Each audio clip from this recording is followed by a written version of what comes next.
સાબરમતી ભૂદરના આરે પણ પહોંચ્યા છીએ અને સાથે સાથે શોભાયાત્રા પણ સાબરમતી ભૂદરના આરે છે તે પહોંચી ગઈ છે।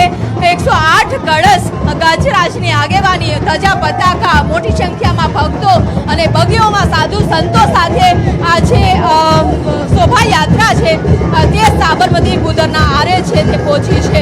ખૂબ જ ઉત્સાહ છે જોવા મળી રહ્યો છે, કારણ કે જે રથયાત્રા જેટલું જ જળયાત્રાનું પણ મહત્વ હોય છે અને આ જળયાત્રામાં તમામ લોકો છે ખૂબ જ ઉત્સાહથી જોડાતા હોય છે। આ સાબરમતી સોમનાથ ભૂદરના આરા ઉપર હવે ગંગા પૂજન છે તે શરૂ થશે। મંત્રોચ્ચાર સાથે પૂજા વિધિ કરવામાં આવશે, જેમાં ગૃહમંત્રી હર્ષ સંઘવી સાથે સાધુ સંતો, મહંતો, ભક્તો છે તે મોટી સંખ્યામાં જોડાશે। એટલે કે અત્યારે તમામ લોકો છે સાબરમતી ભૂદરના આરા પર અહીં પહોંચ્યા છે। વાજતે ગાજતે શોભાયાત્રા થઈ છે। 108 કળશ છે ને આ 108 કળશમાં પણ જળ ભરવામાં આવશે અને એ જળ છે તે ફરી વાજતે ગાજતે નિજ મંદિર લઈ જવામાં આવશે કે જ્યાં ભગવાન જગન્નાથનો જલાભિષેક કરવામાં આવશે। મહાજલાભિષેક બાદ વર્ષમાં એક જ વખત ગજરાજના વેશમાં ભગવાન જગન્નાથના દર્શન થતા હોય છે અને એક દર્શનનો લાવો પણ લેવો ખૂબ જ મહત્વનો હોય છે। ત્યારે ભક્તો પણ મોટી સંખ્યામાં દર્શન કરવા પહોંચતા હોય છે અને ત્યારબાદ ભગવાન જગન્નાથ છે તે મોસાળ જશે। મોસાળથી અમાસના દિવસે પરત ફરશે નિજ મંદિર અને ત્યારબાદ નેત્રોત્સવ વિધિ થતી હોય છે। બીજે દિવસે સોના વેશના દર્શન થતા હોય છે અને અષાઢી બીજના દિવસે ભગવાન જગન્નાથ છે નગરચર્યાએ નીકળતા હોય છે, ભક્તોને દર્શન દેતા હોય છે અને ભક્તોમાં પણ ખૂબ જ ઉત્સાહ છે તે જોવા મળી રહ્યો છે। એટલે કે અત્યારે પોલીસનો પણ બંદોબસ્ત છે તે ગોઠવાયો છે। આપણે ચારે દિશાના દ્રશ્યો બતાવવા માંગીશ કે જ્યાં અહીં ખૂબ જ ઉત્સાહ સાથે તમામ લોકો છે તે જોડાયા છે કે ભગવાન જગન્નાથના એક દર્શન કરવા, એક ઝલક જોવા માટે ભક્તોમાં ઉત્સાહ છે। કહેવાય છે કે મહાજલાભિષેક થાય છે ભગવાન ઉપર અને એ જ જળ પરત જે વરસાદ રૂપે ભગવાન છે તે પૃથ્વી ઉપર મોકલતા હોય છે। દીપિકા પણ મારી સાથે જોડાયેલી છે। દીપિકા, ભક્તોમાં કેટલો અનેરો ઉત્સાહ દેખાઈ રહ્યો છે, શું કહી રહ્યા છે ભક્તો આ જળયાત્રાને લઈને?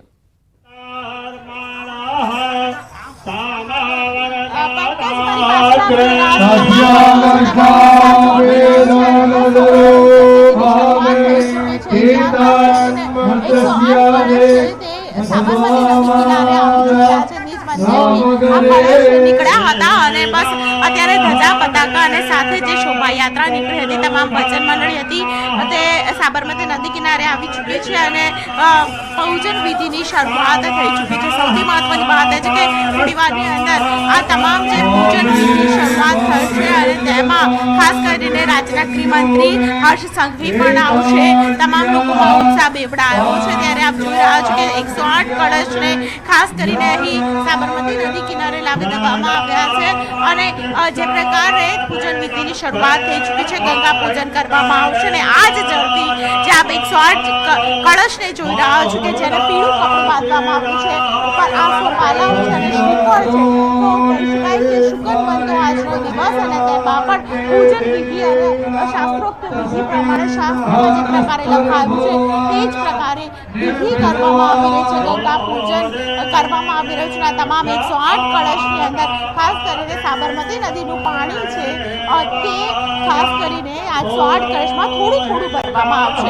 એવું કહેવામાં આવે છે કે સાબરમતી નદી કિનારે ગંગાને આવાહન કરવામાં આવશે। તમે બિરાજો અને ખાસ કરીને 108 કળશની અંદર તમે બિરાજીને ભગવાન જગન્નાથનો આજે જે જળાભિષેક કરવામાં આવે છે તો તે વિધિમાં આપ સંમલિત થશો તો તે પ્રકારનું આવાહન ખાસ કરીને ગંગા પૂજન દરમિયાન ગંગાજીને કરવામાં આવે છે અને આપ જોઈ રહ્યા છો કે પૂજન માટેની શરૂઆત થઈ ચૂકી છે। તમામ યજમાનો છે તે ગોઠવાઈ ચૂક્યા છે। બસ મહાનુભાવોની રાહ જોવાઈ રહી છે। જે આપ સીટ ખાલી જોઈ રહ્યા છો, જ્યાં સોફા ખાલી જોઈ રહ્યા છો, ત્યાં થોડી વારની અંદર અમદાવાદના મેયર પ્રતિભા જૈન છે તેઓ આવવાના છે।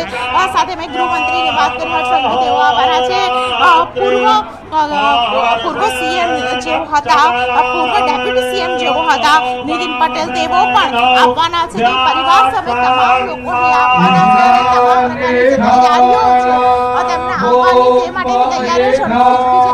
બીજી તરફ સુરક્ષાની વાત કરવામાં આવે તો સુરક્ષા માટે પણ આપ જોઈ રહ્યા છો તમામ લોકો, પોલીસ ડિપાર્ટમેન્ટના તમામ લોકો, ખાસ કરીને એ જ લોકોને અંદર આવવા દે છે કે જે લોકો ખાસ કરીને યજમાન છે અને યજમાનની સાથે તેમના પરિવાર સમેત જે લોકો છે તે લોકોને જ અંદર આવવા દે છે. ત્યાં એન્ટ્રી ગેટ છે સુરક્ષા ગેટ, ત્યાં પણ ખાસ પ્રકારે વિશેષ આયોજન કરવામાં આવ્યું છે જેથી કરીને કોઈ પણ પ્રકારની ઘટનાને અટકાવી શકાય. સાથે જે તમામ જે ભક્તો માટેનું હરોળ છે ત્યારે કરી દેવામાં આવ્યું છે. બસ રાહ જોવાય છે ગૃહમંત્રી ક્યારે આવે અને ત્યારબાદ ખાસ પાણી લેવા માટે તેઓ સાબરમતી નદી કિનારે બરોબર વચ્ચે જાય. હજુ સુધી દિલીપદાસજી મહારાજ અને ટ્રસ્ટી છે મંદિરના પ્રજા તેઓ પહોંચ્યા નથી.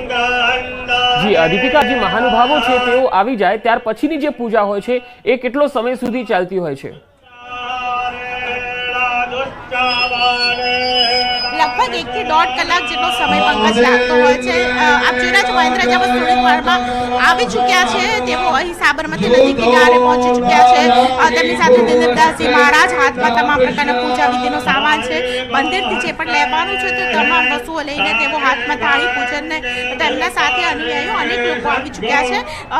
મહામંડલેશ્વર સાથે કહી શકાય કે તેઓ પણ તેમની સાથે છે અને સાથે કહી શકાય કે ગૃહમંત્રી પણ બસ થોડી ક્ષણમાં જોવા મળશે જ્યારે તેને શંભુ મહાપ્રસાદ તેઓ પણ અહીં આવી ચૂક્યા છે. સાથે જ આપ જોઈ રહ્યા છો કે પૂર્વ ગૃહમંત્રી પ્રદીપસિંહ જાડેજા તેઓ પણ અહીં આવ્યા છે. તો તમામ મહાનુભાવો મેં જે પ્રકારે કહ્યું કે કોર્પોરેશનમાંથી પણ આપ જોઈ રહ્યા છો કે સ્ટેન્ડિંગ કમિટીના ચેરમેન છે દેવાંગ દાણી, તો તેઓ પણ આવી ચૂક્યા છે અને સાથે જ થોડી વારની અંદર મેયર પણ જોવા મળશે. તમામ મહાનુભાવોની હાજરી જોવા મળી રહી છે. પૂજન વિધિની અંદર કોઈ પણ પ્રકારની પચાસ ન રહી જાય તે પ્રકારની તમામ તૈયારીઓની શરૂઆત છે તે કરવા દેવામાં આવી છે. ગંગા પૂજન છે તેની શરૂઆત થઈ ચૂકી છે. ગંગા પૂજનનો અંત ત્યારે આવશે જ્યારે સાબરમતી નદી કિનારેથી બરોબર વચ્ચે ટ્રસ્ટી શ્રી છે તેઓ જશે અને ત્યાંથી જી દીપિકા, હું આપની પાસે આવીશ, આપ અમારી સાથે જોડાયેલા રહેશો. તો જે આપ તસવીરો જોઈ રહ્યા છો તે સોમનાથ ભૂદરના આરેથી આવી રહી છે. આ તસવીરો જેમાં મહાનુભાવોનું આગમન થઈ રહ્યું છે. જમાલપુર જગન્નાથ મંદિરના જે ટ્રસ્ટી છે તેઓ પણ અહીંયા પહોંચી ચૂક્યા છે, મહેન્દ્ર ઝા, અને સાથે સાથે પૂર્વ ગૃહમંત્રી પ્રદીપસિંહ જાડેજા પણ પહોંચ્યા છે. બે અલગ અલગ તસવીરો આપણે બતાવી રહ્યા છે. એક તરફ શોભાયાત્રા છે એ મંદિરથી નીકળી ચૂકી છે, તો બીજી તરફ સોમનાથ ભૂદરના આરે 108 કળશની જે પૂજા વિધિ થવાની છે તેમાં મહાનુભાવો અને સંતોનું આગમન થઈ ચૂક્યું છે. ઉર્ફિન હોવાની શંકા. દરિયાકાંઠે ડ્રગ્સ રેકેટ ઝડપાવવામાં ગૃહ રાજ્યમંત્રી હર્ષ સંઘવીની પ્રતિક્રિયા. કહ્યું, પોલીસ અને કેન્દ્રીય એજન્સીઓની કામગીરી બિરદાવવા લાયક છે. ગુજરાત પોલીસ સહિત એજન્સીઓનો પણ માન્યો આભાર. વડોદરામાં રણોલી વિસ્તારના એક મકાનમાં એસઓજીના દરોડા. અક્ષર રેસિડેન્સીના મકાન નંબર C510માં હેરોઇનનો જથ્થો ઝડપાયો. ભાડાના મકાનમાં નશાનો કારોબાર કરતા આરોપીની એસઓજીએ કરી અટકાયત. દાહોદમાં નકલી કચેરી, નકલી એને બાદ હવે નકલી કર્મચારીઓ સામે આવ્યા. લીમખેડા તાલુકા પંચાયત કચેરીની બાંધકામ શાખામાં સરકારી કર્મચારીઓની જગ્યાએ બિનઅધિકૃત વ્યક્તિઓ કરી રહ્યા છે કામગીરી. વિડીયો વાયરલ થતા ટીડીઓએ કહ્યું, આ કર્મીઓ અમારા નહીં. દાહોદમાં નકલી તપાસ અરજીથી ખળભળાટ. શાળાના આચાર્ય સામે દ્વેષ ભાવના રાખી અન્ય શાળાના આચાર્યના નામે કરાઈ અરજી. પોલીસ તપાસ અને સીસીટીવી કેમેરાના માધ્યમથી ભાંડો ફૂટતા વધુ કાર્યવાહી હાથ ધરાઈ. ભરૂચના નોંધાણા ગામમાં એક જ સમાજના બે જૂથો વચ્ચે અથડામણ. મારક હથિયારો ઉછાળવાની સાથે થયો હતો ગોળીબાર. ઘટનાને લઈને પોલીસે 13 આરોપીઓની કરી ધરપકડ. ફાયરિંગમાં ઉપયોગમાં લેવાયેલી દેશી બનાવટની પિસ્તોલ કરાઈ જપ્ત. અમદાવાદમાં બગોદરા પોલીસે કફ સિરપના જથ્થા સાથે 2 આરોપી ઝડપ્યા. 419 નંગ કફ સિરપની બોટલ કરી કબજે. પોલીસે બંને આરોપીઓની પૂછપરછ કરી શરૂ. સુરતમાં કામરેજ નજીક ફાર્મ હાઉસમાં ચાલતા દેહ વ્યાપારનો પર્દાફાશ. મિત હરિયાણી નામનો વ્યક્તિ થાઈ મહિલાઓને બોલાવતો. રેડ કરતા 5 થાઈ મહિલા, 2 મજૂર, 3 ગ્રાહકો ઝડપાયા. જ્યારે મુખ્ય આરોપી મિત હરિયાણી ફરાર. ગીર સોમનાથના કોડીનારમાં પાડોશી બન્યો હત્યારો. સામાન્ય બોલાચાલીમાં પાડોશી મહિલાને ઉતારી મોતને ઘાટ. પોલીસે આરોપીને પકડવા ચક્રો ગતિમાન કર્યા. પંચમહાલ નીટ પરીક્ષા કૌભાંડમાં સૌથી મોટો ખુલાસો. ગોધરા પોલીસે નીટ પરીક્ષા કૌભાંડને લઈને નિવેદન આપતા કહ્યું, નીટ પરીક્ષા પેપર ગોધરાથી લીકની વાત ખોટી. ગોધરા સેન્ટર પરથી કોઈ પેપર લીક થયું નથી. સુરતમાં ફાયર સેફટીના અભાવે 150થી વધુ શાળાઓને ડીઈઓએ ફટકારી નોટિસ. હાઈકોર્ટની ટકોર બાદ સુરત જિલ્લા શિક્ષણ વિભાગ હરકતમાં. 1300થી વધુ શાળાઓનું હાથ ધરાયું હતું સરપ્રાઇઝ ચેકિંગ. 150થી વધુ શાળાઓમાં ફાયર સેફટીના સાધનોમાં ખામીઓ મળી આવતા કાર્યવાહી. કચ્છની નાવીનાર ગામે ગૌચરની જમીન અન્ય હેતુ માટે આપવા મામલે હાઈકોર્ટમાં સુનાવણી. હાઈકોર્ટે સરકાર અને કચ્છ કલેક્ટરની કાઢી ઝાટકડી. હાઈકોર્ટે કલેક્ટરે લીધેલા નિર્ણયને ગેરકાયદેસર ગણાવ્યો. ધનસુરા તાલુકાના ભાજપ મંત્રી બિંકલ પટેલે મુખ્યમંત્રી ભૂપેન્દ્ર પટેલને લખ્યો પત્ર. ગામડાઓમાં મંદિરોના કોમર્શિયલ વીજ કનેક્શનને સામાન્ય વીજ કનેક્શન કરવા કરી માંગ. કોમર્શિયલ કનેક્શન હોવાના કારણે મંદિરો પર આર્થિક ભારણ વધવાનો ઉલ્લેખ. રાજકોટ ટીઆરપી ગેમ ઝોન અગ્નિકાંડમાં એસઆઈટીએ આજે રિપોર્ટ સરકારને સુપરત કર્યો. રિપોર્ટમાં 4 વિભાગની બેદરકારી સામે આવી. જવાબદાર અધિકારીઓ સામે શિક્ષાત્મક પગલાં લેવાય તેવી શક્યતા. રોંગ સાઈડમાં વાહનો હંકારનારા સામે શરૂ કરાઈ ટ્રાફિક ડ્રાઈવ. આવતીકાલથી શરૂ થનારી ડ્રાઈવ આગામી 10 દિવસ સુધી ચાલશે. એસજી રોડ સહિત શહેરની અંદરના રોડ પર પણ યોજાશે ટ્રાફિક ડ્રાઈવ. દ્વારકાધીશ જગત મંદિરમાં ભગવાન દ્વારકાધીશને જ્યેષ્ઠાભિષેક કરવામાં આવ્યો. દર વર્ષે જેઠ માસમાં જ્યેષ્ઠા નક્ષત્રમાં કરવામાં આવે છે જ્યેષ્ઠાભિષેક. ઋતુ અનુસાર શ્રીજીનું અમૃત તેમજ દ્વારકાના અઘોર કુંડના પવિત્ર જળથી જળાભિષેક કરાયો. સોમનાથ મહાદેવને કેરીનો મનોરથ. સોમનાથ ટ્રસ્ટે 2500 કિલો કેરીઓની પ્રસાદી આંગણવાડીમાં કરી વિતરણ. 9700 જેટલા બાળકોને કરાઈ કેરી વિતરણ. આવતીકાલે ભગવાન જગન્નાથજીની નીકળશે જળયાત્રા. વાંચીથી ગાચીથી ભગવાન જગન્નાથ, બહેન સુભદ્રા અને ભાઈ બલરામ સાથે મામાના ઘરે જશે. જળયાત્રાને લઈને ગોઠવાયો ચુસ્ત પોલીસ બંદોબસ્ત. ઓડિશાના પુરીમાં યોજાનારી ભગવાન જગન્નાથજીની રથયાત્રાને લઈને લોકોમાં અનેરો ઉત્સાહ. રથયાત્રાની તૈયારીઓ પૂરજોશમાં. આયોજન મુજબ અનેક લોકો રથયાત્રા માટે કામગીરીમાં જોડાયા. ઉત્તરાખંડમાં ચારધામ યાત્રા માટે ભક્તોની સંખ્યામાં સતત વધારો. યાત્રાધામમાં વધી રહેલી ભીડને લઈને આરોગ્યની સુવિધામાં વધારો કરાયો. બદ્રીનાથ અને કેદારનાથ ધામમાં 50-50 બેજ અને જોશીમઠ અને ગુપ્તકાશીમાં એક હોસ્પિટલ ખોલવા તંત્ર તરફથી કરાઈ રહી છે તૈયારીઓ. રક્ષામંત્રી રાજનાથસિંહ 2 દિવસ મથુરાની મુલાકાતે વૃંદાવનના વિશ્વ પ્રસિદ્ધ બાંકે બિહારીના દર્શન માટે પહોંચ્યા હતા. રાજનાથસિંહ વિશેષ પૂજા અર્ચના કરીને રાજનાથસિંહ